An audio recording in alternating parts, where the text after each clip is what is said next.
Good afternoon. మీ అందరి కోసం ఇంకొక యూస్ఫుల్ టిప్ తోటి మీ ముందుకు వచ్చేసాను. అది కానీ కంటిన్యూగా 3 months మీరు కానీ యూజ్ చేస్తే డెఫినెట్గా మంచి రిజల్ట్ అయితే ఉంటుందండి. అస్సలు మిస్ కావద్దు. జస్ట్ డైలీ 1 స్పూన్ చాలు, అంతే. ఓకేనా, రండి చూపించేస్తా. ఇక్కడ చూడండి, అవిసె గింజలు ఇప్పుడే హీట్ చేశాను అనమాట.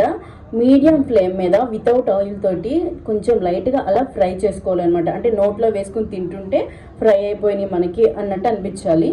ఫ్రై అయిన తర్వాత వాటిని చక్కగా చల్లారు చేసుకుని ఒక గాజు సీసాలో పెట్టుకుంటే ఒక 3 months వరకు మనకి కంటిన్యూగా అలానే ఉంటాయి. ఏమీ పాడవవు, ఏమి బుజ్జు పట్టవు, పురుగులు పట్టవు, ఏమి ఉండదు అనమాట. మనం ఫ్రై చేస్తున్నాం కదా, చాలా బాగుంటాయి అనమాట.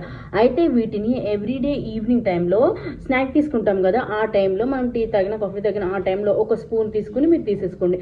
ఎవ్రీడే 3 months కంటిన్యూగా చేయండి. హెయిర్కి అండ్ నీస్కి చాలా అంటే చాలా బాగా యూజ్ అవుతుంది. వీటితో పాటు మీకు వీలు కుదిరితే వాల్నట్స్ తీసుకోండి. వాల్నట్స్ కూడా చాలా అంటే చాలా బాగా యూజ్ అవుతుంది.